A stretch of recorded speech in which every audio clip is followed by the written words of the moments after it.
Qu'est-ce que l'authenticité et comment la travailler? C'est la thématique que j'ai envie d'aborder aujourd'hui dans la vidéo numéro 68 de mon défi 365 jours de vidéos sur YouTube. Alors l'authenticité, c'est quelque chose que l'on demande beaucoup en entreprise maintenant, de pouvoir être authentique. Donc on demande aux chefs d'entreprise d'aller vers ces directions-là. Mais il faut pouvoir également bien définir qu'est-ce que c'est que l'authenticité et qu'est-ce que ce n'est pas. Ce n'est pas tout dire à tort et à travers, ce n'est pas être tel qu'on est tout le temps, ce n'est pas ça, ce n'est pas que ça, je dirais. Donc je vais vous expliquer. Bonjour, je m'appelle Karine Deville, je suis experte en puzzle d'équipe, c'est-à-dire que j'accompagne des chefs d'entreprise à se bâtir une équipe autonome, une équipe qui va savoir travailler ensemble sans que le patron soit là ou pas. Pour pouvoir gagner en sérénité, pour pouvoir être focus sur votre zone de génie et également de pouvoir vous libérer de votre équipe. Et cerise sur le gâteau, de pouvoir avoir une croissance à 2 chiffres au bout d'un an seulement grâce à l'équipe. Donc aujourd'hui, j'ai envie de vous parler de l'authenticité. J'ai discuté sur LinkedIn il y a plus d'une semaine maintenant de cette thématique. J'avais parlé d'être exemplaire et finalement nous avons parlé également dans toute la conversation d'authenticité. C'était vraiment super riche et ça m'a permis d'aller plus en profondeur sur qu'est-ce que c'est finalement pour moi l'authenticité. Comment est-ce que je la fais vivre aux chefs d'entreprise que j'accompagne pour qu'ils puissent être encore plus authentiques et avoir beaucoup plus d'impact au niveau de l'équipe. La définition que j'ai finalement trouvée, c'est l'authenticité, c'est s'aimer, c'est s'accepter, c'est s'assumer avec responsabilité face à soi et face aux autres. Alors ça paraît rébarbatif comme définition, et donc là je vais vous expliquer. S'aimer, nous avons des ombres et des lumières, et de la lumière. C'est pour ça qu'il y a de la lumière, parce qu'il y a l'ombre. Pourquoi est-ce qu'il y a le jour? Parce qu'il y a la nuit. Pourquoi est-ce qu'il y a du blanc? Parce qu'il y a du noir, parce qu'il y a d'autres couleurs. Et nous sommes faits de la même manière. Nous avons des qualités et nous avons des défauts. Et suivant les circonstances dans lesquelles on est, eh ben, ces qualités vont vraiment s'étendre, se dévoiler, tandis que nos défauts vont peut-être nous enfoncer. Et que dans d'autres situations, nous allons développer d'autres types de qualités que dans d'autres situations, ça aurait été des défauts. Donc ça, nous avons tous de la lumière et des ombres et il est nécessaire de pouvoir aller, les connaître et de les apprécier à leur juste valeur. Parce que c'est grâce à ça que l'on est complet tel qu'on est. Ça, c'est la première chose. La deuxième chose, c'est s'accepter. S'accepter, c'est-à-dire que nous sommes tous sur un chemin d'évolution. Quand nous avons démarré notre entreprise, nous n'étions pas le parfait chef d'entreprise. Nous démarrions, nous étions au balbutiement, on avait des tas de choses à apprendre. Ce qu'on avait, c'est qu'on avait capitalisé déjà des tas d'expériences, de relations de travail, de collaboration, de coopération. Par contre, on n'avait jamais été dans cette position d'être « Ok, je suis chef d'entreprise, c'est mon argent, c'est ma propre rentabilité que j'assume et que je fais vivre également sur cette propre rentabilité d'autres personnes. » Et donc, on est sur un processus d'évolution et c'est de pouvoir accepter qu'on est dans ce processus-là. La troisième chose, c'est de pouvoir s'assumer. Qu'est-ce que c'est que s'assumer ? C'est de faire attention à ses besoins et d'en prendre soin. C'est de se prendre en charge sans dépendre totalement d'autrui, sans devoir avoir des béquilles à tout bout de champ. Et donc sans avoir des excuses. Oui, mais pour ceci, oui, mais c'est à cause de la conjoncture, oui, mais c'est à cause du gouvernement, etc.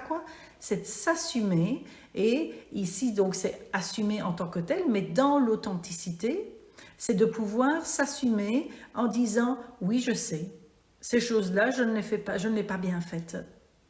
Et de pouvoir le reconnaître. Ça, c'est de l'authenticité. C'est également de pouvoir savoir dire non, de savoir prendre des décisions et d'en assumer les conséquences.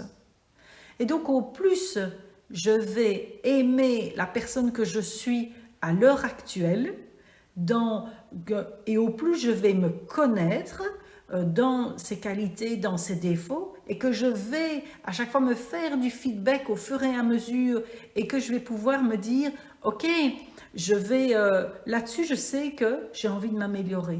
Sur ces choses-là, non, pour moi c'est suffisant pour l'instant, j'ai d'autres chats à fouetter, et j'assume. Je m'aime avec cette qualité, ce défaut, je m'aime, je m'accepte, j'accepte d'être à ce moment-là sur mon parcours, et puis je l'assume également dans la manière dont je prends mes décisions. Alors le quatrième élément, c'est avec responsabilité. Donc responsabilité, c'est de pouvoir dire, ok, mais je n'accuse personne de pouvoir, donc c'est dans le fait de s'assumer, c'est s'assumer avec responsabilité, c'est de pouvoir dire, ok, mais je suis 100% responsable de ce que je fais de ma vie, ce que je fais de mes choix, de comment je me comporte avec les autres. Avec soi, donc d'abord il faut savoir se regarder dans le miroir, et puis quand je suis en interaction avec les autres, je peux également le reconnaître. Et donc tout ça vient remplir ce pot de l'authenticité. Je peux être authentique vis-à-vis de moi, je peux me regarder dans le miroir et pas mettre un masque, et je peux être avec les autres et ne pas mettre un masque. Parce que je ne vais pas mettre mes défauts sur le côté. Non, je vais pouvoir aussi les reconnaître. Je ne vais pas m'auto-flageller pour la cause, mais je vais pouvoir les reconnaître avec responsabilité.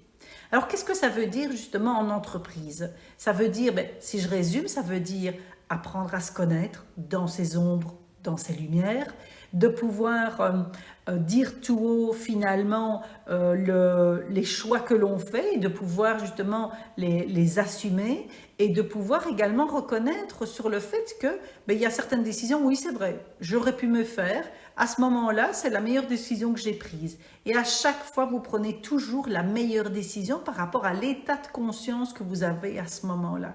C'est ça l'authenticité en tant que chef d'entreprise.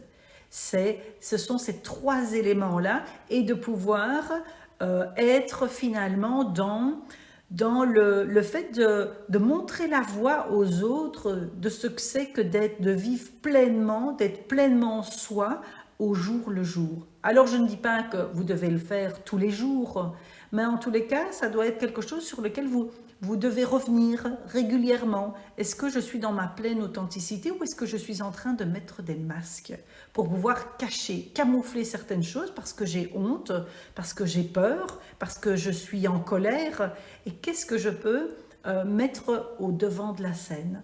Et donc, je terminerai ceci en reprenant une phrase d'Aurèle, de Marc Aurèle, qui disait « Je dois accepter ce que je peux changer, je dois accepter ce que je ne peux pas changer, et c'est peut-être pas le devoir, mais en tous les cas, j'accepte ce que je peux changer, j'accepte ce que je ne peux pas changer, et j'accepte de faire la différence entre les deux. » Voilà, j'espère en tous les cas que ça vous aura apporté de la valeur, de pouvoir comprendre beaucoup mieux ce concept d'authenticité et de pouvoir le mettre en pratique dans votre entreprise et dans votre quotidien comme chef d'entreprise. Moi, je vais vous proposer 4 choses. La première, c'est de télécharger, d'aller faire le test sur votre style de management pour pouvoir connaître justement, apprendre à mieux vous connaître sur vos forces, et également ce que vous pouvez déjà améliorer avec responsabilité en vous assumant totalement.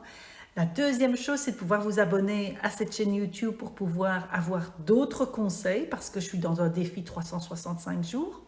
La troisième chose, c'est de pouvoir me faire un commentaire sous cette vidéo pour me dire en quoi ça vous apporte de la valeur.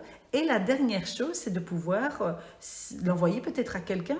On ne peut pas aider tout le monde, mais on peut aider une personne à la fois. Et si pour vous, vous savez quelle personne vous pouvez aider avec cette vidéo, envoyez-lui, ça lui fera plaisir. Au revoir.